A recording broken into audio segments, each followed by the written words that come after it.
ನಮಸ್ಕಾರ ವೀಕ್ಷಕರೇ, ಕಲ್ಪತರು ನ್ಯೂಸ್ಗೆ ಸ್ವಾಗತ. ನಿನ್ನೆ ರಾತ್ರಿ ಕಡಗೋಳ ಟೋಲ್ ಬಳಿ ಲಾರಿ ಚಾಲಕರ ಮೇಲೆ ಟೋಲ್ ಸಿಬ್ಬಂದಿ ಅವ್ಯಾಚ್ಯ ಶಬ್ದಗಳಿಂದ ನಿಂದಿಸಿ ಹಲ್ಲೆಗೆ ಯತ್ನಿಸಿದ ಘಟನೆಯನ್ನು ಖಂಡಿಸಿ ಇಂದು ಬೆಳಿಗ್ಗೆ ಲಾರಿ ಮಾಲೀಕರ ಸಂಘದ ಅಧ್ಯಕ್ಷರಾದ ಕೋದಂಡರಾಮರವರು ಹಾಗೂ ಕನ್ನಡ ಕ್ರಾಂತಿ ದಳ ರಾಜ್ಯಾಧ್ಯಕ್ಷರಾದ ತೇಜಸ್ವಿ ನಾಗಲಿಂಗ ಸ್ವಾಮಿರವರ ಸಹಯೋಗದೊಂದಿಗೆ ಇಂದು ಟೋಲ್ನ ಬಳಿ ಪ್ರತಿಭಟನೆ ನಡೆಸಲಾಯಿತು. ವರದಿ ಕಲ್ಪತರು ನ್ಯೂಸ್.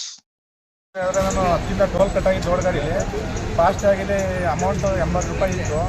ರೀಚಾರ್ಜ್ ಮಾಡ್ತೀನಿ ನಿಡಿ ಅಂತ 2 ನಿಮಿಷ ಕಾಲಾವಕಾಶ ಕೊಡಿ ಅಂತ ಕೇಳಿದೆ. ಬಟ್ ಅವರು ಏನಕ್ಕೂ ಸ್ಪಂದಿಸ್ತಿಲ್ಲ. ಹಾಕಿ ಅಂತ ಚಿಂತನೆ ಮಾಡಿ ನನಗೆ ಅನ್ಯಾಯ ಮಾಡೋಕ್ಕೆ ಅನ್ಯಾಯ ಮಾಡೋಕ್ಕೆ ಪ್ರಯತ್ನ ಮಾಡಿ.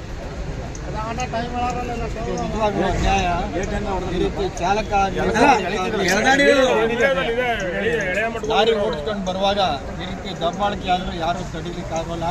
ದಯವಿಟ್ಟು ಇದನ್ನು ನಾವು ಖಂಡಿಸ್ತೀವಿ. ಏನು ಅನ್ಯಾಯ ಆಗಿದೆ ಇದನ್ನು ನ್ಯಾಯ ಕೊಡಿಸ್ಬೇಕು ಸರ್ಕಾರ ಕೇಳ್ಕೊಳ್ತೀವಿ.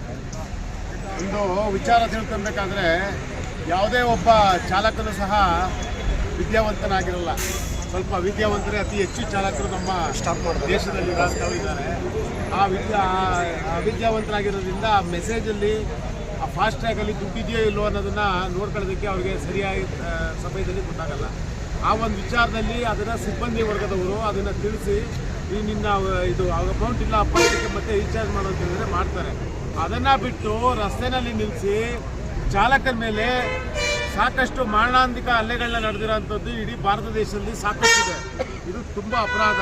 ಈ ಒಂದು ಕೆಲಸನ ಯಾವುದೇ ಟೋಲ್ ಸಿಬ್ಬಂದಿಗಳು ಮಾಡಬಾರ್ದು.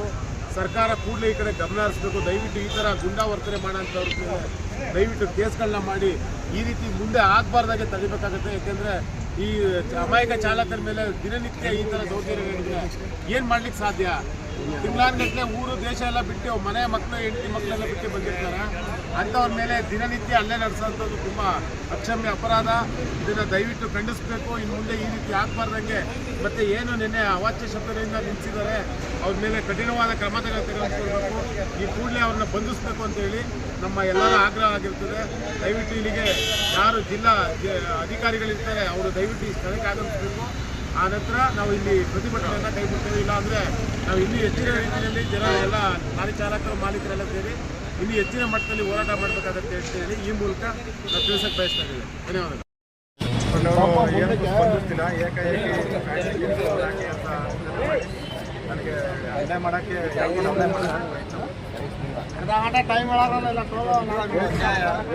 ಈ ರೀತಿ ಚಾಲಕ ಲಾರಿ ಓಡಿಸ್ಕೊಂಡು ಬರುವಾಗ ಈ ರೀತಿ ದಬ್ಬಾಳಿಕೆ ಆದರೂ ಯಾರು ತಡೀಲಿಕ್ಕಾಗೋಲ್ಲ. ದಯವಿಟ್ಟು ಇದನ್ನು ನಾವು ಖಂಡಿಸ್ತೀವಿ. ಏನು ಅನ್ಯಾಯ ಆಗಿದೆ ಇದನ್ನು ನ್ಯಾಯ. ಒಂದು ವಿಚಾರ ತಿಳ್ಕೊಬೇಕಾದ್ರೆ ಯಾವುದೇ ಒಬ್ಬ ಚಾಲಕನು ಸಹ ವಿದ್ಯಾವಂತನಾಗಿರಲ್ಲ. ಸ್ವಲ್ಪ ವಿದ್ಯಾವಂತರೇ ಅತಿ ಹೆಚ್ಚು ಚಾಲಕರು ನಮ್ಮ ದೇಶದಲ್ಲಿ ಇದ್ದಾರೆ. ಅವಿದ್ಯಾವಂತರಾಗಿರೋದ್ರಿಂದ ಮೆಸೇಜಲ್ಲಿ ಆ ಫಾಸ್ಟ್ಯಾಗಲ್ಲಿ ದುಡ್ಡಿದೆಯೋ ಇಲ್ಲೋ ಅನ್ನೋದನ್ನು ನೋಡ್ಕೊಳ್ಳೋದಕ್ಕೆ ಅವ್ರಿಗೆ ಸರಿಯಾಗಿ ಸಮಯದಲ್ಲಿ ಗೊತ್ತಾಗಲ್ಲ. ಆ ಒಂದು ವಿಚಾರದಲ್ಲಿ ಅದನ್ನು ಸಿಬ್ಬಂದಿ ವರ್ಗದವರು ಅದನ್ನು ತಿಳಿಸಿ ನಿನ್ನ ಇದು ಅಮೌಂಟ್ ಇಲ್ಲ ಅಪ್ಪ ಇದಕ್ಕೆ ಮತ್ತೆ ರೀಚಾರ್ಜ್ ಮಾಡೋ ಅಂತ ಹೇಳಿದ್ರೆ ಮಾಡ್ತಾರೆ. ಅದನ್ನು ಬಿಟ್ಟು ರಸ್ತೆಯಲ್ಲಿ ನಿಲ್ಲಿಸಿ ಚಾಲಕರ ಮೇಲೆ ಸಾಕಷ್ಟು ಮಾರಣಾಂತಿಕ ಹಲ್ಲೆಗಳನ್ನ ನಡೆದಿರೋಂಥದ್ದು ಇಡೀ ಭಾರತ ದೇಶದಲ್ಲಿ ಸಾಕಷ್ಟಿದೆ. ಇದು ತುಂಬ ಅಪರಾಧ.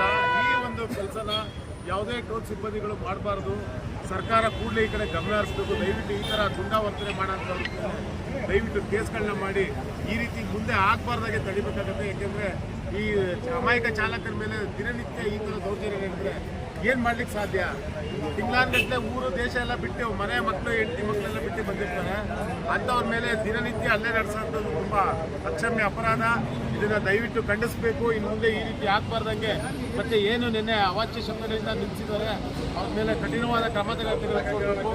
ಈ ಕೂಡಲೇ ಅವ್ರನ್ನ ಬಂಧಿಸಬೇಕು ಅಂತೇಳಿ ನಮ್ಮ ಎಲ್ಲರ ಆಗ್ರಹ ಆಗಿರ್ತದೆ. ದಯವಿಟ್ಟು ಇಲ್ಲಿಗೆ ಯಾರು ಜಿಲ್ಲಾ ಅಧಿಕಾರಿಗಳಿರ್ತಾರೆ ಅವರು ದಯವಿಟ್ಟು ಈ ಸ್ಥಳಕ್ಕೆ ಆಗಮಿಸಬೇಕು. ಆ ನಂತರ ನಾವು ಇಲ್ಲಿ ಪ್ರತಿಭಟನೆಯನ್ನು ಕೈ ಬಿಡ್ತೇವೆ. ಇಲ್ಲಾಂದರೆ ನಾವು ಇನ್ನೂ ಹೆಚ್ಚಿನ ರೀತಿಯಲ್ಲಿ ಜನ ಎಲ್ಲ ಲಾರಿ ಚಾಲಕರು ಮಾಲೀಕರೆಲ್ಲ ಸೇರಿ ಇನ್ನೂ ಹೆಚ್ಚಿನ ಮಟ್ಟದಲ್ಲಿ ಹೋರಾಟ ಮಾಡಬೇಕಾಗತ್ತೆ ಅಂತ ಹೇಳಿ ಈ ಮೂಲಕ ನಾವು ತಿಳಿಸಕ್ಕೆ ಬಯಸ್ತಾ ಇದ್ದೀವಿ. ಧನ್ಯವಾದಗಳು.